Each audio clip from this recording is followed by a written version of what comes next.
Good morning, dear students. Hope you are all fine. Hope your parents are also fine. Now, today we are going to know about the fourth lyric poem Ulysses. Now, Ulysses is one of the famous poems written by Alfred Tennyson, the famous poet Alfred Tennyson. He was a British poet. He had written a poem, Brick, Brick, Brick. It was a very famous poem. Now, he was born in 1809, 6th October. He was an eminent poet. He had the talentful skill in expressing his views in poem in a way to attract the reader, not only reader, but the listener, whomever are being attracted by and they used to enjoy his poems. Okay, now, now, now straight away let us get into the poem. Ulysses, the king of Ithaca. This poem can be divided into three parts. The first part that we are going to deal here. Now, it is an adventure that he likes to do, for which his kingdom's people were not at all interested. He seems to be very idle king in that place. His people are so much ignorant, lazy, not so much cooperating with the king. But the king is very brisk and always busy.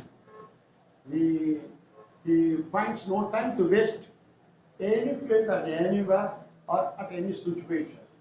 Such a sort of character Ulysses has. Now, it is a monologue. It's a monologue poem. He himself describes what he is doing and what he is doing with the people. Okay. Another message from this poem. This is the poem of lampic pentameter. Now, lampic pentameter is nothing but, there will be a line now. In that line, let's assume there are 10 words. 5 words will be more stressing and 5 words will be free. This is called to be lampic pentameter. This poem has got special effect. And we are going to deal with all the figures of speech also in the upgoing lines. Okay, listen carefully.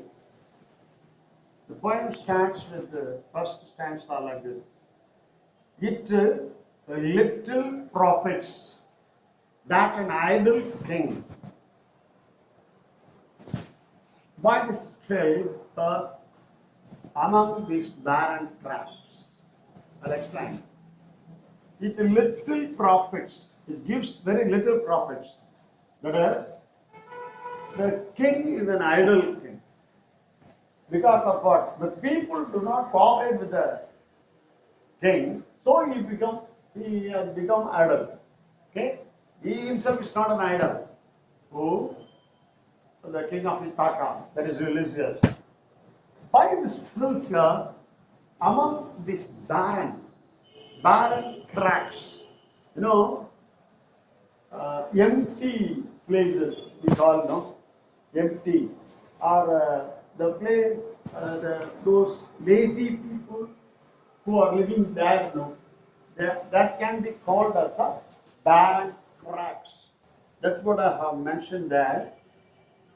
So, it is totally empty places or the ranges or the mountain hilly areas like merged with an aged wife. See, with an aged wife, they were not able to do. I prepare some plan and I allot some plan and occupy or give them enough idea to the people. Unequal laws, unequal laws. The king has been creating laws for many laws, and to a savage race. Savage race are nothing but they are uninterested people. They don't want to learn anything. They don't want to learn anything. They want only simply be lazy. How the king will be able to accommodate the kingdom like this? Now, here also we have the savage. No, the people who are not only ignorant, they don't want to learn anything. That seems to be savage race. Now, the first line is imaginary.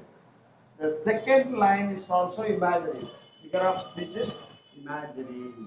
Now, that's what that king himself imagines, that he simply feels very fed up with the people. Fed up with the people. Why? Because he has become idle due to the people's effort or the people's uninterestedness. They are lazy. People are very lazy because the king is totally fed up with it. Okay, that is also the second stanza. That, listen to me carefully. Second stanza we are going. That hoard and sleep and feed and know not me. The king feeds the herd. Herd, nothing but he mentions the people. Here, the people. Herd, we can say that the real meaning is, some sort of adulteration, some sort of adulteration kept inside, or some stolen or kept away. Likewise, the general meaning. But hoard here, the poet also means, or the king of Ithaca also means, hoard is the people, the kingdom's people. They sleep and feed, eat and sleep. And know not me. That means they are not knowing about the king, me. Me refers to the king of Ithaca, that is Ulysses. Now, the whole line refers to the figure of speech imagery or inversion. Inversion, the entire inversion thought of the people and the king. Now listen carefully. Again, the second line in the second stanza. I cannot rest from travel. King always likes to travel. King of Ithaca, Ulysses, always he likes to have a great adventure. He never likes to stop. He always needs to travel, travel, travel, travel. That's what he's saying. So I cannot trust. I cannot trust is an oxymoron, negative meanings in two words. Imaginary, the poetic device is imaginary again. I cannot trust on travel that I will bring life to the least. That means I will bring, in glossary if you have seen, I will bring life to the least. I will drink the last drop of water, a drop of interest. So that is, he will work till the end of his life, or entire life. Throughout his life, he likes to work. He wants to be brisk. He wants to have an adventure. Always, he is having in his mind. He is having in his mind. So this line is referring to metaphor and imagery, figure of speech. Kindly make a note of it. All times are very short. Means during at the time of his adventure, at the time of his travel, he had enjoyed like anything. He enjoyed the fullest of his presence, fullest of his actions, fullest of his travel. Now, greatly have suffered greatly both with those. He had enjoyed as well as he had suffered a lot. He had come across a lot of difficulties in his adventure. And the people who had greatly suffered with him also, he felt or contemplated about him or about them. We continue the next lesson. Greatly have suffered, greatly, both with those that loved me, that love, those people who all loved me. Me refers to the king of Ithaca, Ulysses. And alone, alone, he was being loved alone on shore. On shore is the place where he had gone. Seashore, where he had gone to seashore, many countries, many places he had gone.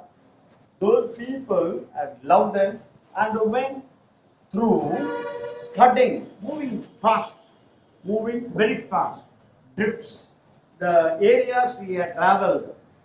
And then the rainy Hyadas, group of stars. Hyadas is nothing but group of stars. So this group of stars across which he had traveled, he had a tremendous adventure, complete adventure. He had gone everywhere. Vexed,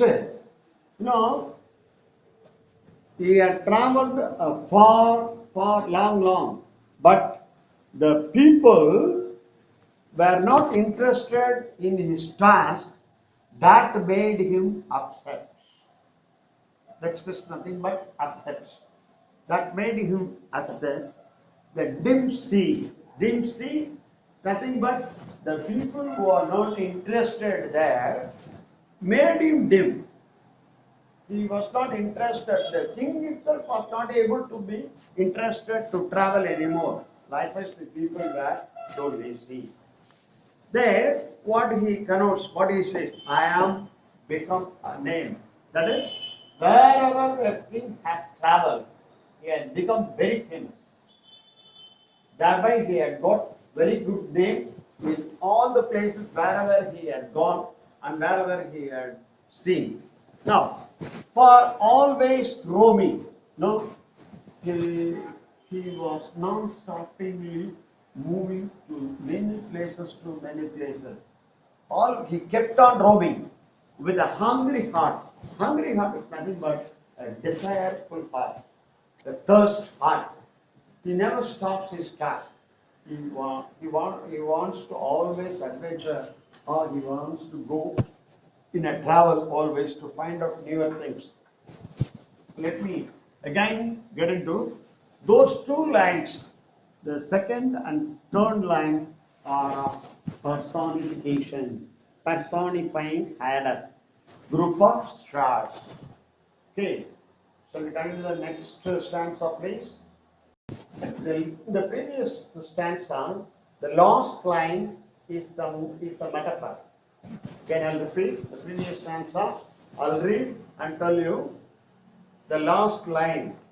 Again, you can find for always roaming with a hungry heart is a metaphor from Poetic Delight. Kindly make a note of it. Let's jump over to the next stanza. Much have I seen unknown cities of men. Whenever I travel from country to country, place to place, nation to nation, I find many cities of men. I have seen, the king has been seeing many cities of men. Now, he had known about their manners, climates, council many members of governments, and then comes many group of people he had met. Myself not least. That means that king was not mentioned to be very least. But he was being honored in all the places. Wherever he goes, wherever he went, he had been honored by all people, by all the cities people and all the councils, governments. These people valued him to a great extent. Now, and drunk with delight of battle. Drunk, delight of battle, it's imagery. It's a figure of speech, is imagery and metaphor or metaphor. Drunk delight of battle with my peers, that is, he had fought with many kinds of people. Peers, its own aged people or friends, we can mean peers. Now, these things in his mind he carries out. In those days, he had warred with many people and won. That is, his desireful heart, he had drunk the delight of battle. That means, in no war, he was put into failure. Okay? So he had a great task of doing a lot of adventures. He doesn't want to be lazy. He always looked for his kingdom that they should also must cooperate with him. That's what he had expected. Anyhow, he found his kingdom people are totally lazy. Next stanza.